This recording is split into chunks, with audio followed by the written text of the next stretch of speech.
নমস্কার,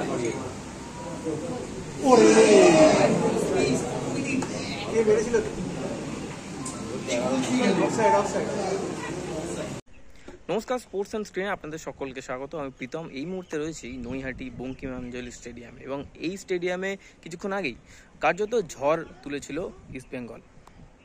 তাদের কলকাতা লিগে তাদের প্রথম ম্যাচে মেসারার্সকে 7-1 গোলে পরাজিত করলো লাল হলুদ ব্রিগেড। এবং এই জয়ের পিছনে যাদের অবদান সব থেকে বেশি তিনি হলেন জেসিন টিকে। জেসিন টিকে প্রথম থেকে ছিলেন না। জেসিন টিকে হাফ টাইমের পর মাঠে নামেন এবং নামার পর মাত্র 45 মিনিট হাতে পেয়েই 2টি গোল করে দেন। গত বছরের দুরন্ত পারফরমেন্স দেখিয়েছিলেন জেসিন টিকে। এই জেসিন টিকে আজকেও বিধ্বংসী ফর্মে দেখা গেল, এবং এই বিষয়টি নিয়ে আজকে কোচকে জিজ্ঞাসা করা হয়েছিল যে জেসিন টিকে তিনি কেমনভাবে দেখছেন।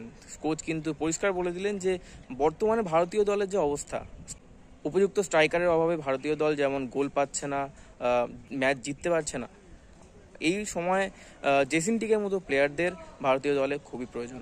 তিনি আর কি বললেন চলুন শুনে নেওয়া যাক। একদম একদম একদম জেসিন টিকে সেই জায়গাতেই আছে, ও আরও ভালো খেলবে।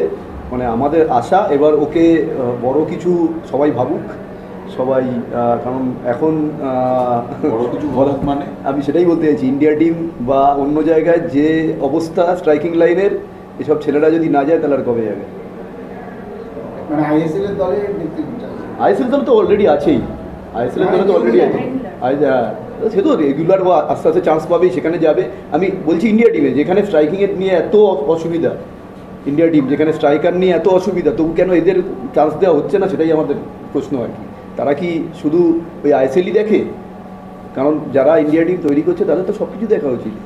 প্রত্যেকটা জায়গায় কেরালা লিগ, ক্যালকাটা লিগ, যে জায়গায় মানে অ্যাটলিস্ট একটা হায়েস্ট লেভেলের লিগ হয়, তো সেখান থেকে এদের ওই জায়গায় যাওয়া উচিত বলে আমার মনে হয়। ফার্স্ট ম্যাচ কিছু বলার নেই। দেখো, 7 গোলটা বড় কথা না, আজকে যেটাই বড় কথা ছিল আমাদের। আর ফার্স্ট ম্যাচ আমরা কতখানি নিজেদের ফুটবলটা খেলতে পারছি, কতখানি নিজেদের ঘরানার ফুটবলটা খেলতে পারছি, সেটাই আজকে বেশি দেখাচ্ছিল। তবে জেতাটা অবশ্যই ইম্পর্টেন্ট, লিগে জিতেছি, এটাই বড় কথা। আমি 7 গোল বা 5 গোল এসব নিয়ে ভাবছি না।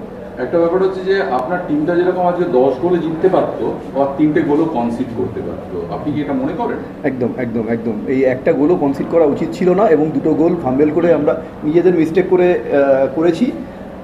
তখন 6 গোল হয়ে গেছিলো, একটু ক্যাজুয়াল হয়ে গেছিলো, কিন্তু ওই ফুটবলে ক্যাজুয়ালের কোনো জায়গা নেই।